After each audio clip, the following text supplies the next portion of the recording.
do you already have suits? Is this your 5th suit or is this your 1st suit? I'm into this one. It's a Rolex. Look at the lapel. This has structure. I brought a wrinkled shirt. I blew out the butt. You can see the lines. You're not taking this to the outdoors. Exactly. Saint Laurent, Christian Dior, Calvin Klein from the 90s. Don't tell Giorgio. Linen. A sweater. Patterned. All these are patterned. So many watches. My expensive taste. One push.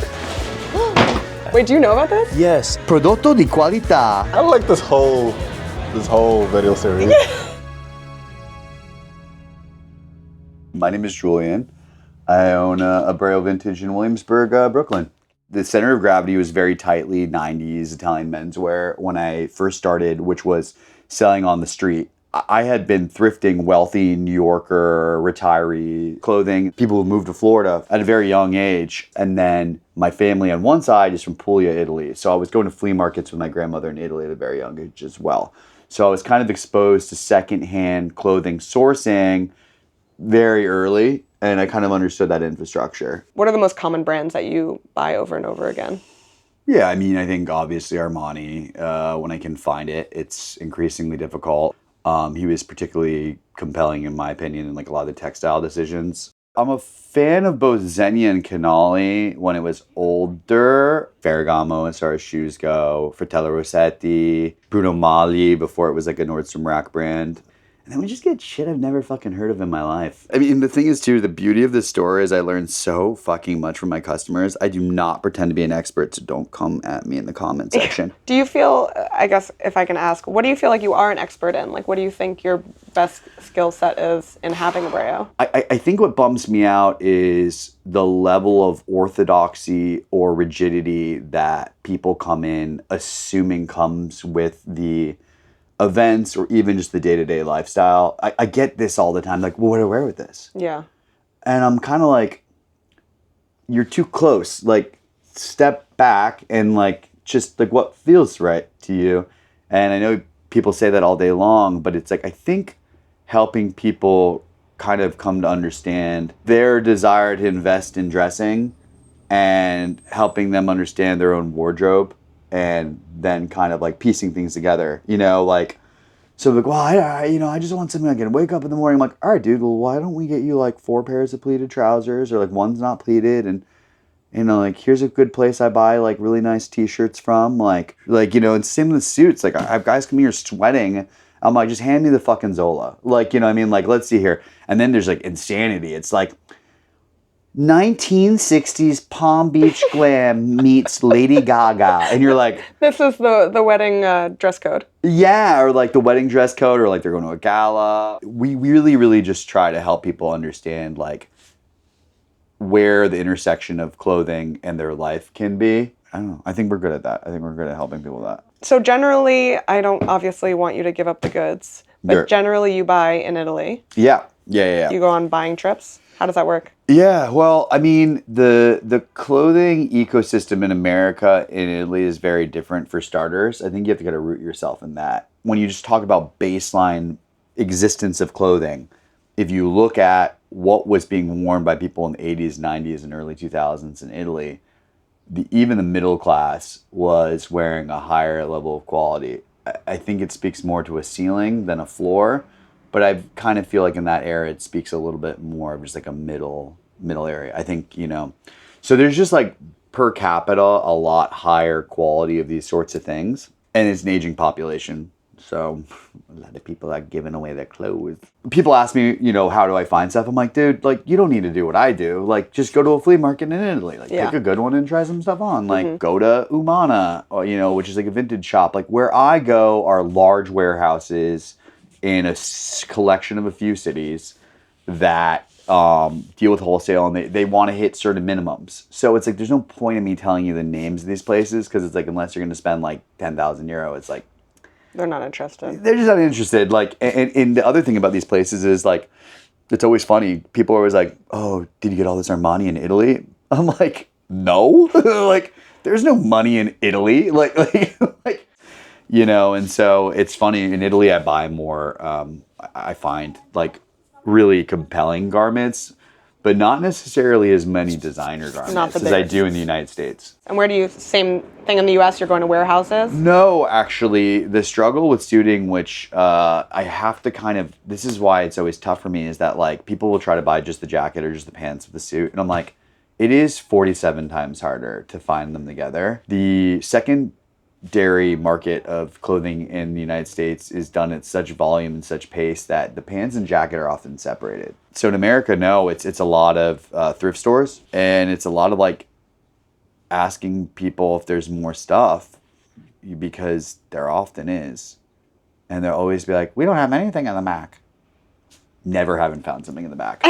You're always finding things in the back. Oh my God. I remember I was in Connecticut once and this lady was like, oh, there's nothing you'd be interested in the back. I'm like, well, if you're okay with it, do you mind? There was like a pile of sweatshirts, and in the middle of it was like one of Barney, like Giorgio Armani's like first runs at Armani, like at Barney's, like tuxedo. I'm just seeing the sweatshirt. She's like, oh, you're interested in that thing with the lapels and this and that? And I'm like, that's actually the whole thing. The one tip I'll give, trick of the trade, is if you go to a thrift store, think about something that they have a really difficult time selling and ask them if they have that in the back, because then they're motivated to sell it to you, and then they'll show you the back, and then when you're in the back, then you can talk about it. So if it's the middle of summer, be like, I'm going to Argentina, do you have any coats? And they're like, well, they're all in the back. I'm like, I would really, really love a coat. And then they're like, okay. And then you're in the back like, what's this? Like, okay, I definitely want to like go through some things. So if I was walking in and I wanted a suit and I've never bought a suit before and I don't even know what size I am. Sure. Do you eye people or do you ever measure them? We don't measure because the garments themselves are secondhand and tailored. So it's sort of like we could find out you're a perfect dead ringer for a 42, and what's it even mean? Right. Like, because it's like different years. Plus, a lot of stuff we have is custom, so there's no size on it. So we're just like, we're guessing ourselves. Right. Before we move on, I want to thank the sponsor for this video, which is Monarch. Monarch is a private, ad-free personal finance platform. So essentially how it works is you can integrate all the places where your money lives, your credit cards, your debit cards, your savings accounts, your retirement accounts, all these sorts of things, and have them live in one place, in one account on Monarch, where you can track everything, you can add budgets, you can plan. The thing Monarch has been helping us with recently is that we're thinking about moving abroad. So we don't know if it's going to work because you have to apply for visas and that process can be lengthy and confusing, but we have put together a specific savings pocket for costs associated with that. So moving costs in general, moving anywhere is expensive and annoying. But yeah, visa costs, cost money to apply for visas and all of that. So Monarch Money has been exceedingly helpful with setting up a savings scheme. If you guys are interested in trying out Monarch, you can start a free trial and then you can get 50% off your first year if you click on my link. I have a link in the description. I have a QR code. I also have my code PV50 that you can use to get 50% off your first year of the Monarch Core tier. So hope you try it out. Let me know, and let's get on with the rest of the video. So yeah, I'd be like, yeah, personally, like, what are you, like, what's the energy you're kind of looking for? Like, what do you think where is the suit going to fit in your wardrobe? Like, do you have, like, that's another question. I was like, do you already have suits? Mm-hmm. Is this your fifth suit or is this your first suit? Yeah. Because fifth suit guy looks completely different than first suit guy. Sure. Like, first suit guy will come in here and is like, I want a yellow linen suit and I want to wear it a lot. I'm like, no, you don't. You know what I mean? It's like, that's okay, but like, these are different things. Yeah. So that's the first thing I'm thinking about. Is like, where's it fit in your wardrobe? What's it for? Yeah. Okay, let's say I'm going to a wedding in June. Okay. So if you're going to a wedding in June and you're someone who has no suits, I think they often go, I want linen. Mm-hmm. And I'm like, that's a summer fabric. That's summer fabric, which they're not wrong. But I'm like, there's actually plenty of wools that are cooler than linen, right? So can you show us some? Yes, I will show some. Like, this is cotton, right? Like, this is a cotton suit, which, like, Nick Andrew explained to me once, the reason why they aren't as popular is that they don't hold their shape as well. So it's not as, quote unquote, like, longevity-wise, but they're very breathable. And then, like, in terms of, like, wools, they call them summer wools or, like, Tasmanian wool or something like Tasmanian wool. I may be making that up entirely. But, yeah, like, something like this, for example. Which is and how do you tell a summer wool? Well, I mean, I just think to me, it's as simple as... It's self-evident? Yeah, like, if you grab, like, the sleeves where, the material is just here, I mean, this is very light. Can I touch a winter wool? Go ahead. Oh yeah, well, compare? I mean, So it's like a flannel. Yeah, more flannelly, heavier wool. I mean, I tell guys all the time, I'm like, go walk around the block in it. Like, I don't, we can fucking steal. Take it for a test drive. Yeah, I'm like, I don't know, walk around the block. Like, if you think about the inverse relationship about the demand for suiting in 2026 New York City versus what was created, a linen or a cotton suit was not what a lot of guys would buy. Like, they're buying wool. Well, they're often buying it for work. You know what I mean? So it was like, just like if you're a businessman working in New York City, you weren't running around in like linen suits. Yeah. I mean, even in Italy too, like, yeah, maybe more in the South, but like you were really buying like a classic kind of like wool suit. So when people ask me for that, I'm like, guys, you have no idea how hard it is to find. Like, I did 64 boxes of clothing when we were in Italy, and we found 12 linen suits. Also, linen I find to have a very particular look to it. Absolutely. And it looks great for some people, wrinkled, whatever it is. But it's just like, it's very, very... breathability aside. Yeah. So anyway, with that being said, I'm naturally wanting to open up your eyes to like something other than just like linen, let's say, for selfishly as a business owner. But also just because like... it isn't actually a versatile look in a lot of ways. It is very rooted in the spring and the summer, So then we move on, once we have an understanding of the context. It's like, what do you want it to feel like and look like? I try to say feel like, because then you don't have to get into the technical details. Yeah, some people don't know about lapel style, whatever. Totally, and they don't know about it. It's fine, and also like, there's no continuity with a lot of the brands. So it's like, people are like, oh, I really, really want to feel, and there's some fucking awesome references. Like what? Like, what I mean? I mean, they'll be like, I'm not a cinephile. They're like, I want to look like Harry Morgan in the 1967 classic, Moon Riders or something like that. I'm like, sure. I'm like, all right. Like, can you Google that and show me? What I mean? It's like, and it's awesome because like cinema just has so many great, sartorial references, And so that's the second kind of step. So it's like, first let's contextualize it in your wardrobe. Then let's think about an energy or a vibe based on that, and then we kind of go from there. This is very, very specific. We just watched A Long Goodbye. Have you ever seen that? You're watching this happen in real time. Yeah. I don't know. So we would have to look it up. We have to look up A Long Goodbye.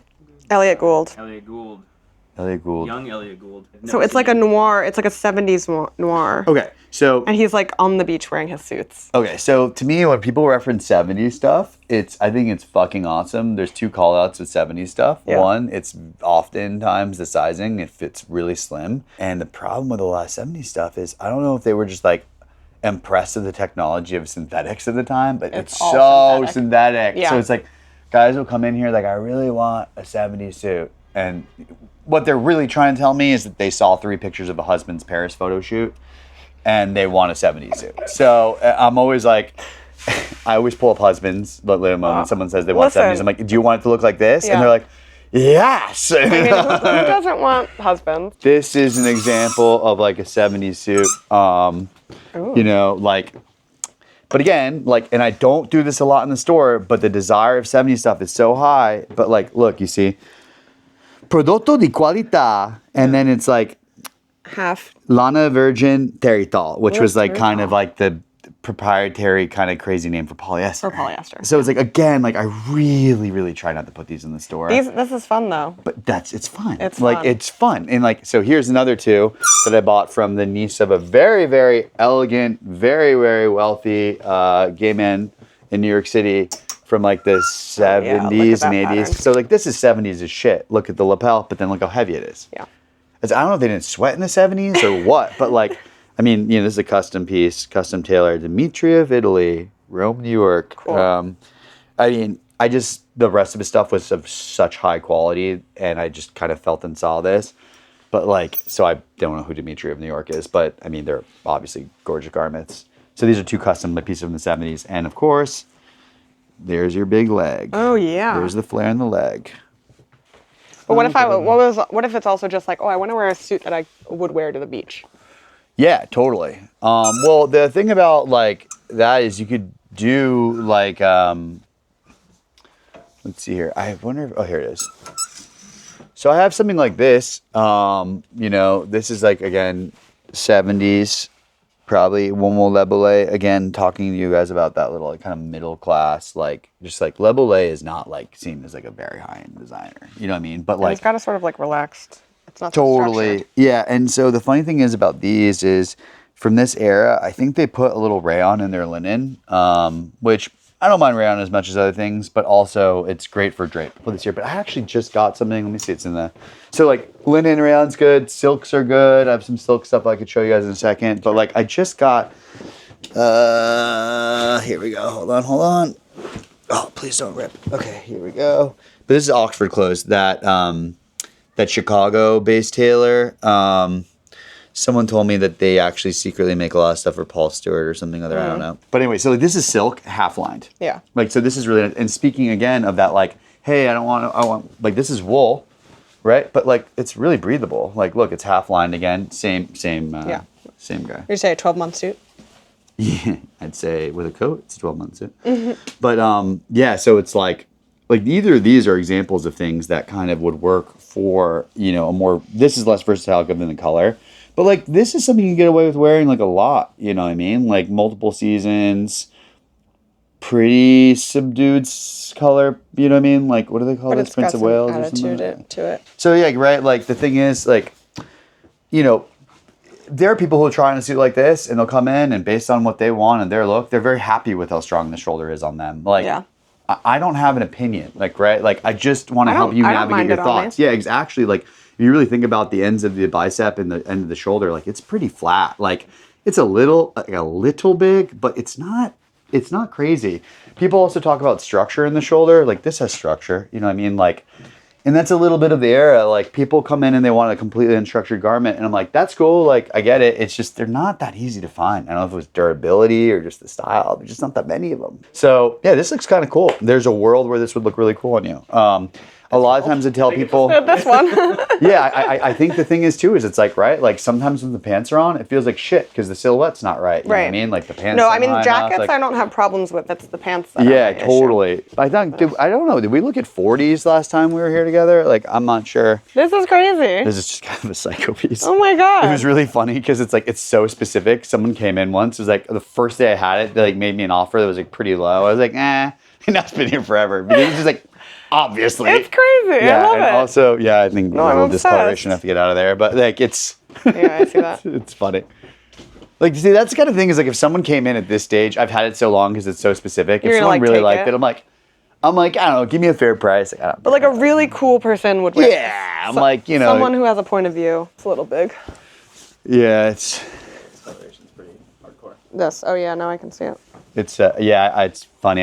we went and got it dry cleaned. I think the dry cleaner fucked it up, to be honest with you. Oh really? Yeah, I think so. Unfortunately, the other thing people always freak out about is the 3 buttons. Yeah. I fucking like a 3 button. I wear them a lot. Like people are just haters on the 3 button because they don't like the high lapel. Yeah. And then I'm like, yesterday this guy who was super fucking cool came in. He's like, oh, you have me 3 button suits. I'm like, yes, yeah, the moment's coming. He wants the 3 Well, no, it just means it's coming. Like, you know what I mean? Because it's like, there's certain people you can try this on for fun. Like there's just like, I think you're probably closer to 38, but yeah. Yeah, I'm like, I can squeeze a 40, but mostly 38 would probably be better. 38, yeah. He's a little bit big in the arms, but like in the torso. But yeah, it's really funny because like this is a 40? That's a 40, yeah. There's guys who come in here and they're like my indicators of like, something's coming. Headwinds. Yeah, I'm like, when a certain guy comes in and asks me for something, I'm like, fuck yeah, it's coming. In 5 years, everyone will be wearing 3 buttons. I mean, in New York, it's like quicker than even 5 years. Yeah. You know what I mean? It comes like pretty fucking quickly. These are 2 fun suits. I'll hang them here. Yeah, what are you like really excited that you have in the shop right now? That's a great question. Well, actually, totally off the suit conversation. Let me just finish. I guess this is really interesting to me. This is a classic example of like I have no idea what this brand is. Guidi look, okay? But this is wool and silk, and it's 2 button even after that tirade I just went on about 3 buttons. But it's really really breathable. It's got a little bit of a sheen, but it's not so crazy. Like this I love. And then like this is a Hugo Boss again, like. It's probably a little bit more contemporary, but it just was a really good color for what people are asking for right now. The lapel's a little bit thinner. It's a little bit more modern, but I think like kind of like a Y2K sleazy, like tall, skinny boy would look fucking banging in this. What else is like completely not for the season right now that I love is I just got this. It'd be big for me. This is, again, not Italian at all, just to continue me going off script. Like this Dunhill suit is just beautiful. Like someone's gonna have some event like upstate New York, like in the October, and that's gonna be fucking amazing. Like, really pretty color. Yeah, it's Dunhill, really great English brand. All right, I'm gonna go find something that's good. You see, it's like multicolored. Yeah. I don't think this is like the best thing I have, but like this is an example of stuff that I love. Like, and this is again, if you look at the grain on this, like the fat, like really kind of like breathable, weird kind of like take on, I guess, the Prince of Wales or whatever it's called. Giorgio Armani.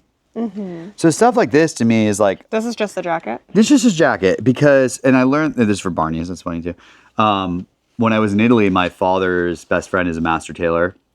And he was showing me all these fabric swatches, and I kept grabbing him like, I want a suit like this. I want a suit like this. He's like, you can't do that because you're going to blow the fucking groin out of it, because like a material like this is not conducive to a pair of pants. Oh. So that's why people are like, do you have a full suit that looks like this? And you're like, it can't be done.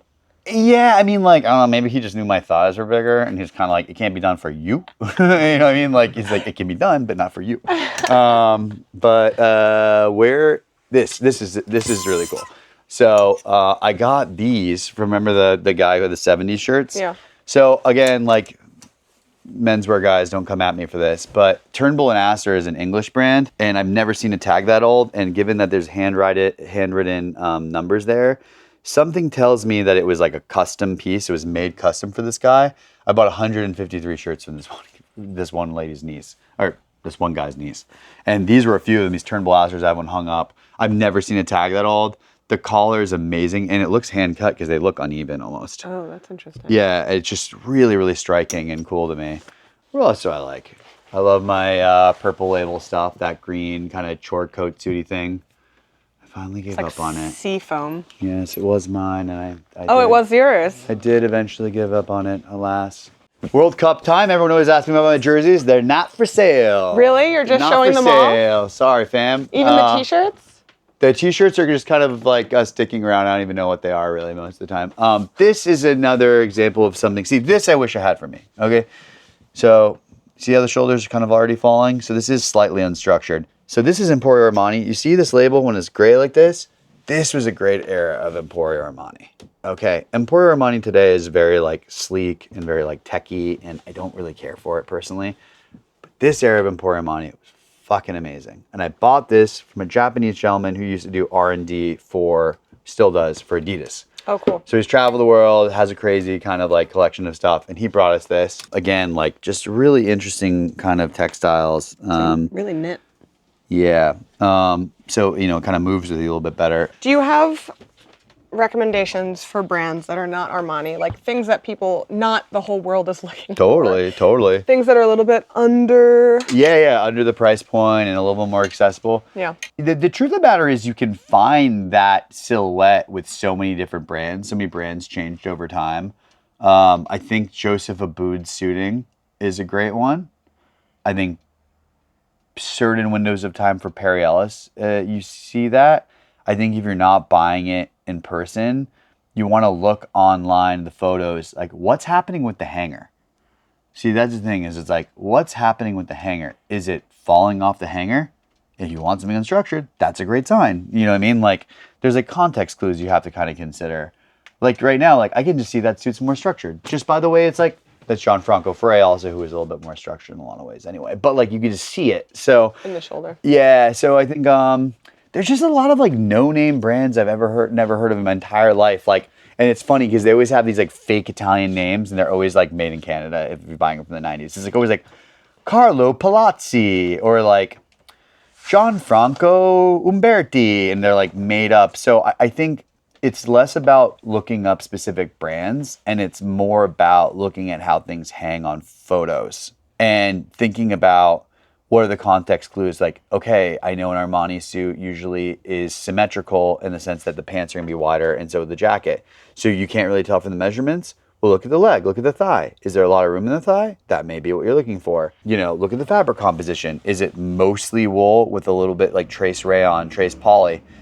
If it's a small amount, that looks like it was not done for cost savings, but for silhouette. So that's another interesting context clue. If it's 55% polyester, it's to save money. But if it's 10%, it's just maybe something that was meant to give it a drape, a little rayon, stuff like that. Pierre Cardin is the king of making dog shit for the American market. Sorry, Pierre Cardin family. Under license, him, Yves Saint Laurent, Christian Dior, these brands made crap for the United States market for a long window of time. And I think they'll admit it. I mean, it was under license, you know. But when it came to suiting, they were at least still committed oftentimes like real all natural fibers, like wools and stuff like that. So I'm not afraid of buying like a Pierre Cardin under licensed suit lately just to match demand for certain things. We price it accordingly. But I got one yesterday too. And so again, if you don't need something like particularly durable and you're not like super stressed, like I just got this, like it's really pretty. For the double-breasted crowd. Yeah, like it's really pretty. I mean, like there's a little light blue in it. Oh, yeah. There's like a little bit of an interesting grain. It's relatively lightweight. Like these are all like to me, like it's all wool. Like it wasn't made in a sweatshop. Or is that the right word? I don't know. But like it wasn't like whatever. And so like something like this to me is really compelling. And like I've been keeping this more in the shop lately as the demand for things rise. And I just want to have something for everyone. This is something you could do to kind of match that look. Like looking for a lot of the old Union made European under license stuff. Like you can get some value with Yves Saint Laurent. You can get some license with Pierre Cardin. I have a cheap YSL for like Boyd's. Exactly. Yeah, well, Boyd's actually may not have been. Boyd's is a very high-end Philadelphia department store. I mean, I trust you, but Yeah. No, I mean, maybe it wasn't Boyd's. It was a department store. Yeah, Macy's or Dillard's, maybe. Right. But it was Dillard's. That's right. Oh, another brand people speaking of is Calvin Klein from the 90s. That is probably my favorite of all suiting. It is probably 90s Calvin Klein. In my opinion, I like it more than Armani stuff. Don't tell Giorgio beyond its death. But like, yeah, like for, that's a Hugo Boss. I don't know where it is. But this guy was trying on yesterday and it was like, it was for Dillard's. Yeah.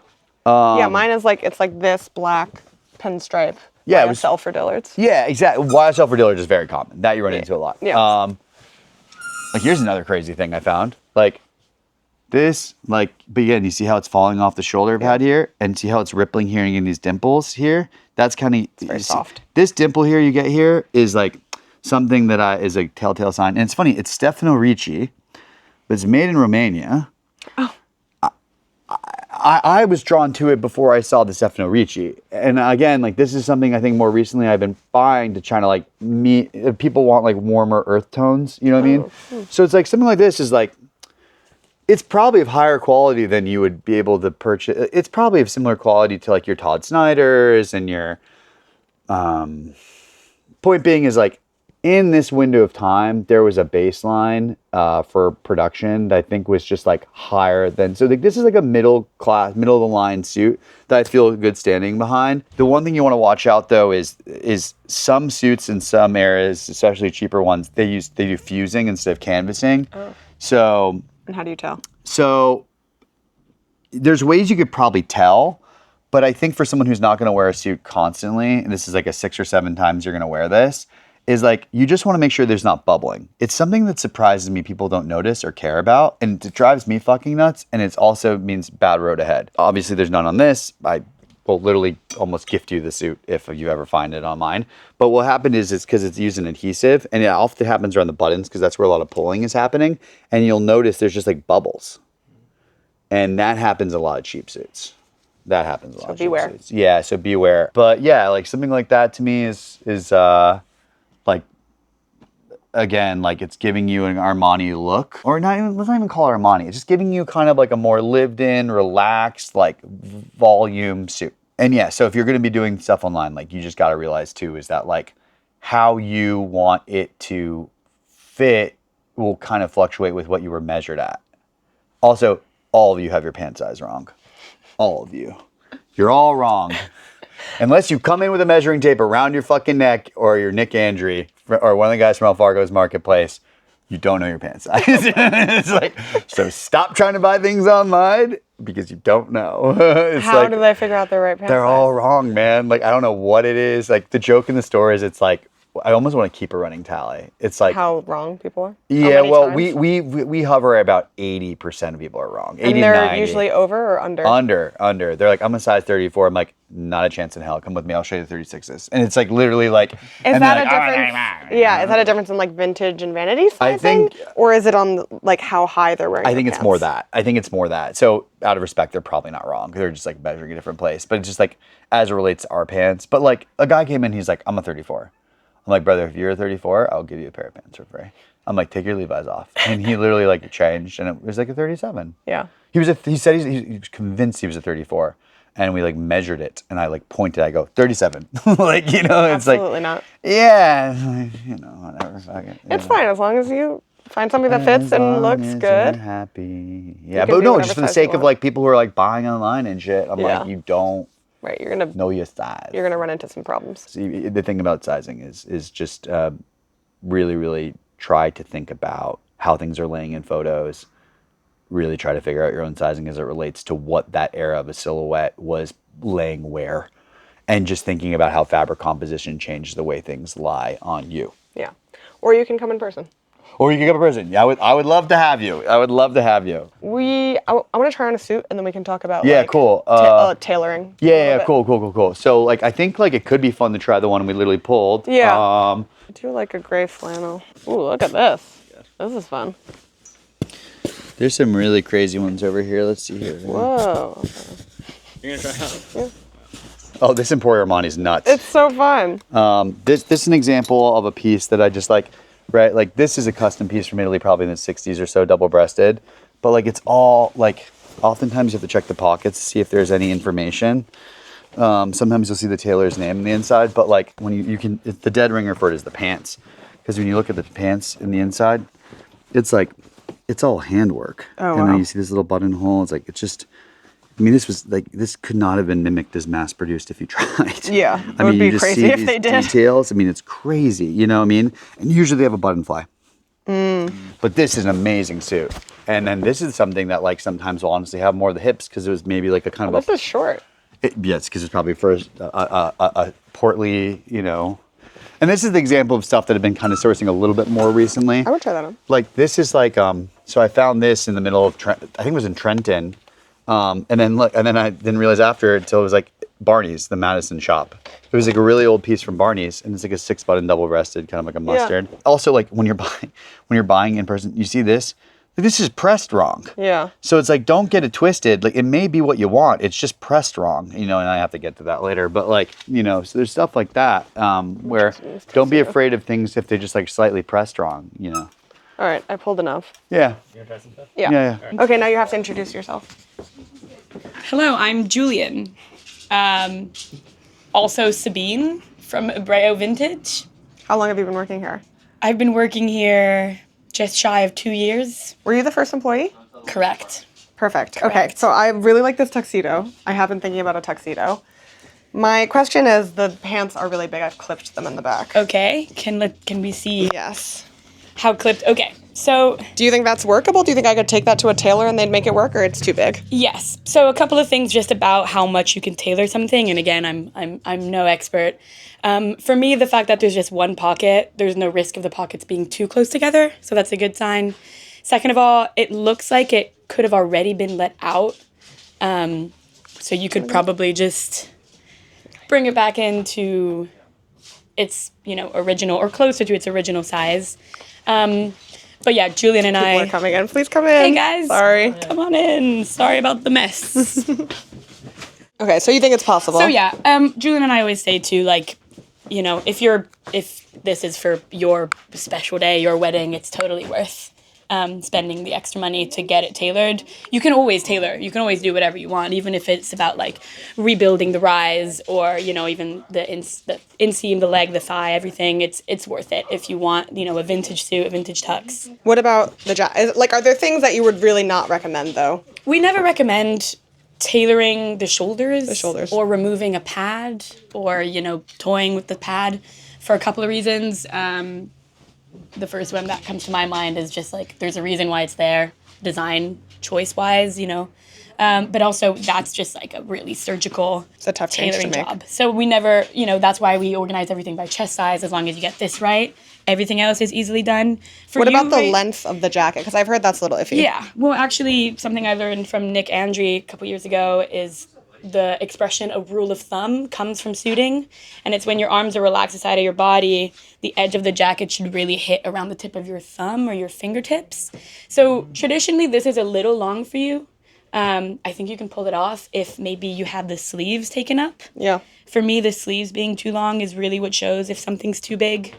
But I kind of love a longer jacket. There's also the other thing of it covering your butt. It should do that. So the length it's so personal. Like, I understand people want shorter jackets these days, you know. We're really used to, like, cropped stuff. I got this t-shirt hemmed. It was Julian's. It was so big. Yeah, I don't know. No, I like the shape of the jacket, the length and the shape and the fit of the jacket. Even the length of the sleeves for you is not too much, even though, like, anyone else, I think I would, like, recommend just, like, bringing that up a little bit. Yeah. Yeah. I think it would tie it all together. Could be me in a tux. All right, I'm going to try one more on. Okay, cool. Yeah, so this is another suit I just wanted to show just because I think the jacket I would take in a little bit. So how would you... I agree with that. Okay, let's face yourself in the mirror. A tailor would cut the seam down the back here and then pull it in. Yeah. And you could pull it in that much and it would be totally fine. Yeah, absolutely. There's also a world where they pull it in on the sides here. I think that's what's kind of cool, though, about having maybe like a wider pleat or a longer like front pleat, having a bit more of a snatched jacket and then like a wider trouser. That's really nice. Yeah, these are YSL. So they have a little bit of a flare almost. Yeah, a little 70s. Yeah. Yeah, and it accentuates the shoulders a little bit to have a bit more of a tight jacket. I think people do like the boxiness. I think this might be a little bit too much. Yeah, so ultimately you are making, like, you know, editorial decisions for yourself as well. How you want things to fit. That's the game, though. You get a suit here, and then you spend another, like, $50 to $100 getting it tailored, and it's a vintage suit that's actually custom to your body. So. Overall, much cheaper than for sure. getting a custom suit any other way. For sure. Great, thank you. Pleasure. And then, we still donate $3 of every transaction to South Bronx United, but we don't have the sign anymore. We forgot. Oh, that's nice. You also give people ties when they buy a suit, don't you? Yes. Any other fun little things that you do? Yeah, I mean, like, I don't know, dude. Like, if you're, like, a friend or, like, you're just responsible and you have, like, a creative pursuit that's personal, like, you're always welcome to borrow stuff. But, yeah, for, like, you know, like you or, like, a friend of yours wanted to do, like, some sort of editorial thing for your own zine, like, we always let people borrow free of charge. All right, you come by Ebreo's.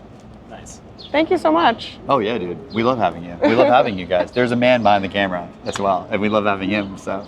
Yeah, we ran into some regulars. When Sabine and I hang out outside the shop and we run into regulars who are sometimes call us suit ladies. Yeah. It's just a little weird. Right. I'll film it from the outside.